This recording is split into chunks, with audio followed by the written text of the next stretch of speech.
With Axel Brody finally confirmed to be coming to Duel Links in just a few weeks' time, I thought it was about time to take a trip down to South Academy to invite Jim Crocodile Cook to Duel Links. Well, hypothetically that is. Jim has always been a fan favourite character that many have wanted to be unlockable in Duel Links, and given Axel has a few voice lines mentioning him, it seems he won't be too far away.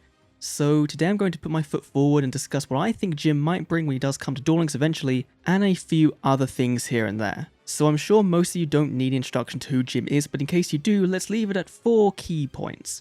1. He's from South Academy. 2. He has a crocodile named Shirley who he rescued from an animal trap when he was a child. 3. He's an expert geologist and paleontologist. And 4. Under his bandaged eye lies the Eye of Orichalcum, but I'll leave it there for now since they might use that as part of his unlock event or a future character event as some kind of background story, so we'll leave it at that. So now that that's out of the way, let's talk about Jim's deck.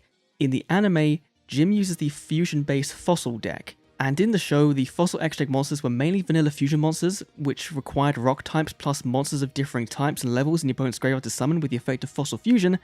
That was a long sentence, and if Konami had simply left the deck as is when translating to the TCG, then they would have sucked ass. Instead, Konami decided to buff each of the individual monsters and miss out of a few of his most iconic ones, namely the Fossil Machine line, so let's take a quick look at what they will entail.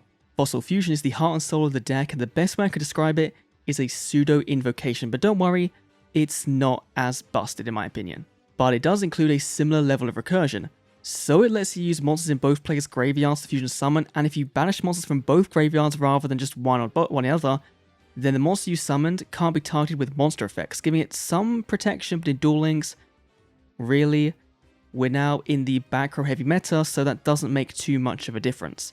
Also, once per turn, if a Fossil Fusion monster you control was destroyed by a battle by card effect and this card is in your graveyard, you can add it back to your hand, ready to reuse on your next turn.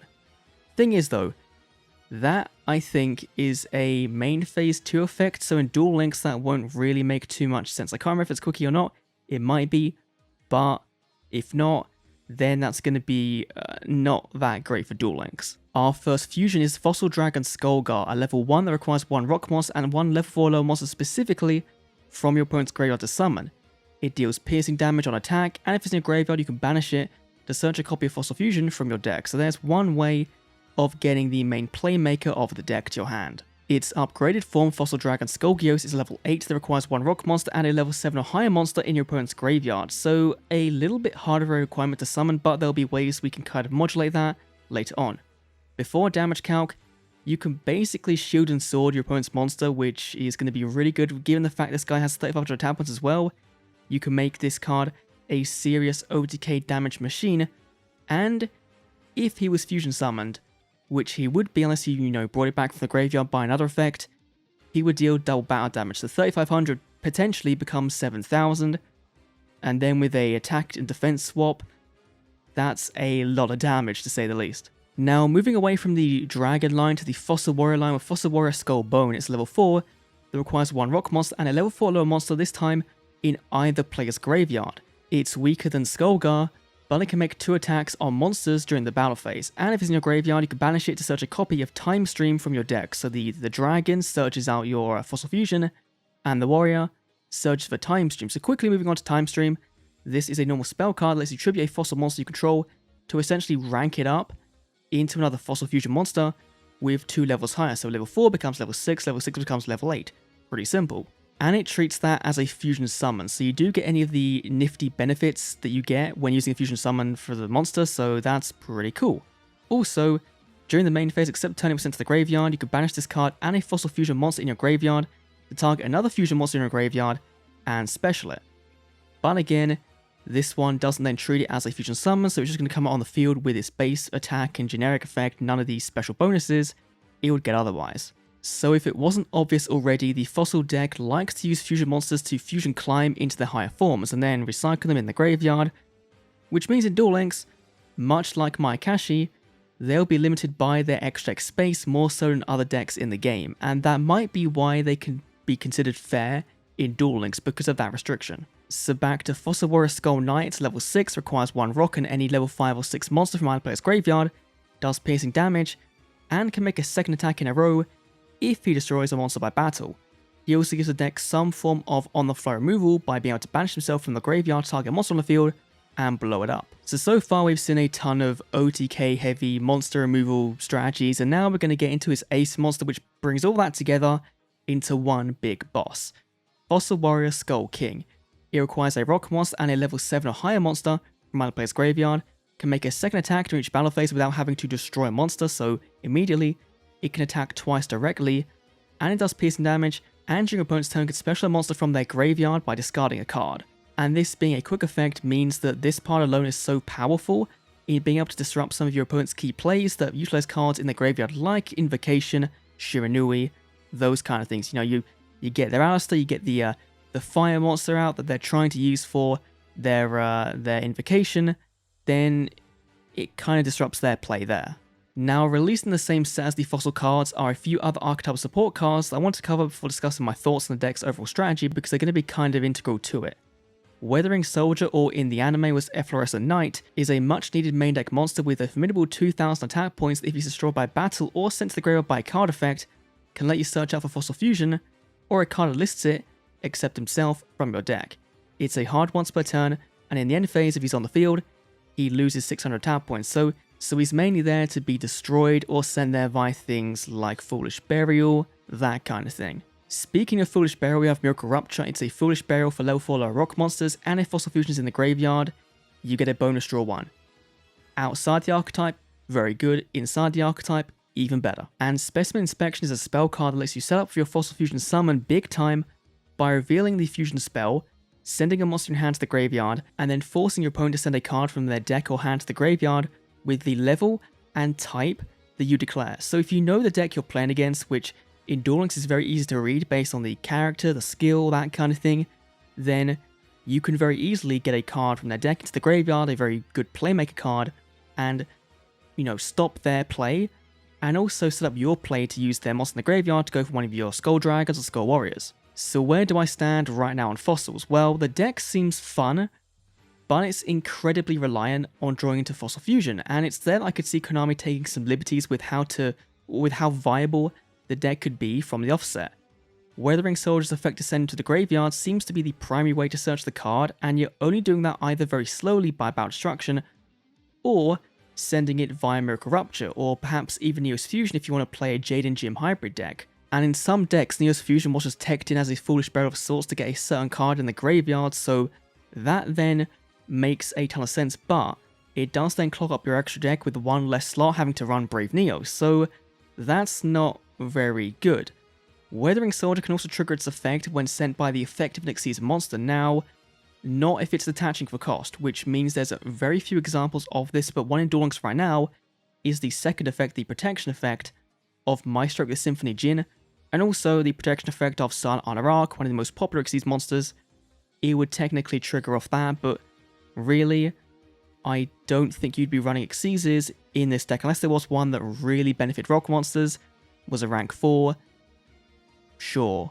So if we were to look at the deck from a bare minimum perspective, what would be necessary? Well, first of all, Fossil Fusion, at least one copy, but likely 2 assuming they don't give us access to Weathering Soldier via free to play. Time Stream, at least one copy of that card.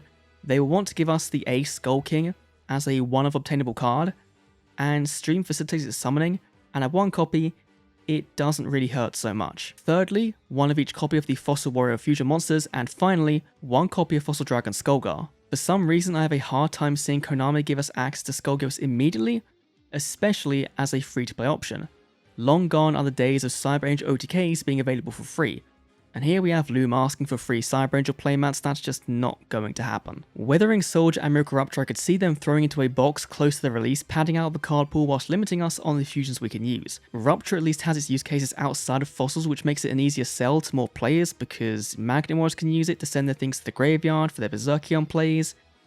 There's a ton of decks in Duel Links right now, and in the future that could benefit from Rupture, so I could see that one being a pay-to-play card, even if, you know, you can't get it with gems, but it'll be an SRU in a box and you'll happily take it. However, we all know Konami likes to, at least recently, throw new players a bone, no pun intended there with the Fossil thing, and give out some old event cards that no one really ever asked for. Fossil Tusker, Rockstone Warrior, and Grandmaster the Mega Monarch all feel like prime contenders to get reprints, Sand Moth 2, which was heavily featured in his Tag Force decks. Even if they don't take up any slots in the level up rewards, this would mean his initial roaming event, or however they would choose to do it, would only give 2 or 3 new cards, much like Axel's did, which was kind of disappointing. However, there is one other side to Jim we have to consider, his manga counterpart. In the manga, his role is very much more of an antagonistic role, after being possessed by Tragoria, which we have in Duel Links as an ultra rare.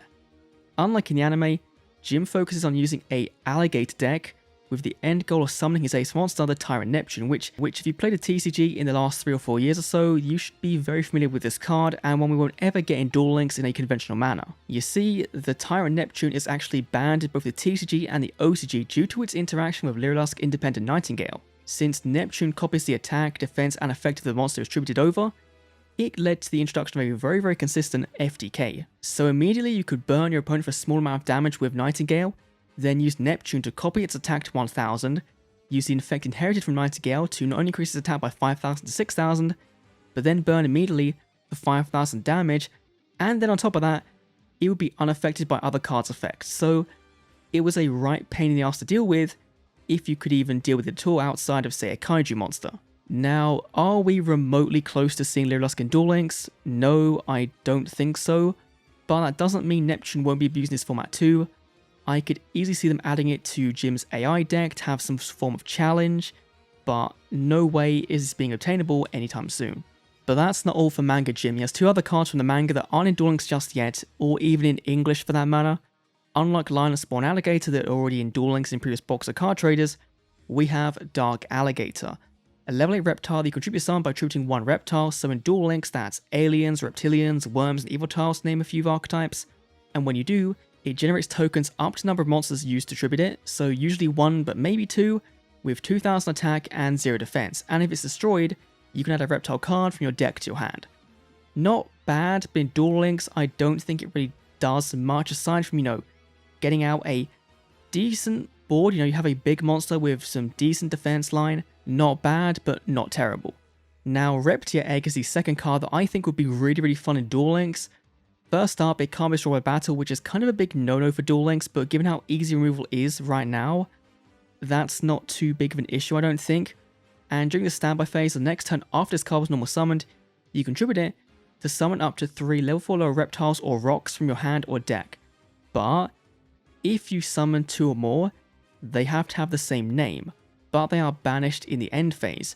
This is such a cool card for Xyz plays that I think people might just look at it for that, rather than being for a stall card, which it's really not meant to be. So I would really like to see this card come to Duel Links. Could make a ton of fun Xyz decks and be kind of like Spore or like Deep Sea Diva in being a 1-card Xyz rank 4, which would be pretty fun. Those 2 cards don't sound all that bad, and to me would be a great fit as Jim's first roaming event cards. Konami does like to show the DM and JX manga some love, so having these 2 be in the game early on would be a kind of nice sign for people that have read that manga, read that duel, and are big fans of Jim. Now onto the part of the video I dread the most, skills. It's always hard to come up with new skills for characters because you don't want things to be good enough, or you do want to be good enough, sorry, but you don't want to be too broken, and you want to kind of support their deck and theme, their archetype theme, in a fun way that would make them see play. Kind of like Shark's one. Shark has some really cool skills for his archetype, but outside of that,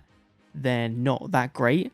So first of all, we have Level Erosion. Select 1 monster in your opponent's graveyard, increase or decrease its level by 2. This skill can only be activated once per turn and twice per duel. This skill is designed to easily let you have the required levels in the graveyard for either of your Fossil Fusion summons, so since the most common level in PvP are even, or like level 4, then easily that's a level 6, a level 8 into level 6, or a level 4 into level 6. So it's like level modulation for the graveyard, which I think is really fun and something we haven't seen in Duel Links just yet, but makes a ton of sense for Jim, given how much his deck relies on the opponent's graveyard. Regressing Wings can be activated when your life points are at least 2000 below your opponent's. This turn, whilst a reptile monster is faced upon your field, your opponent can activate monster effects in their possession. This skill is directly translated from another manga exclusive spell card, but given a life point restriction to make it a bit more fair in Duel Links, even if being a reptile player in Duel Links is more than enough of a disadvantage already. Next up, Her Name's Shirley. Select a reptile type monster you control, increases attack by 200 for each monster on the field. This skill can be used once per duel. a generic attack point buff skill that is a nice reference to Jim's favourite partner. Even though I think the skill sucks, I highly expect Konami to put a skill reference into Shirley anyway, somehow. Hopefully it's better than this one, but my brain was just kind of like, you know what, I have no idea at this point, just put it in. And then we have Orichalcum Eye. Can be used if your life points are at 1000 or below. See your opponent's hand until the end of the next turn. I wanted to include at least some reference to Jim struggling against Jaden as the Supreme King, and this mimics Jim looking into Jaden's dark mind to try and help his friend. So I thought, you know what, let's do a Pegasus mind scan kind of skill, see your hand very late on into the duel if you need information for a comeback. Kind of makes sense, and ultimately when you're that low, it's not going to help too much. That kind of mimics what happened in that duel anyway, but I'll kind of leave things there. And finally, the Tyrant Neptune. Yep, I just had to go there, but I have no idea what I could do for a skill involving Neptune, but my god would I love it. Maybe there's a game state in the manga they could adapt into the skill to bring Neptune out with a certain attack stat. Who knows, but I'm sure Konami would decide and would be able to make something up that would be worthwhile. I would like to see this come to Duel Links. I think he'll have a voice line for it anyway, even if it doesn't see play. But that is where I'm leaving off Jim for this What If episode. Let me down below what you think of Jim. If you want to see him come to Duel Links, what of his cards you think should come, what shouldn't come, and who do you want to see me cover next. Anyway, thanks for watching. I'll see you all in the next Duel Links video. See you then.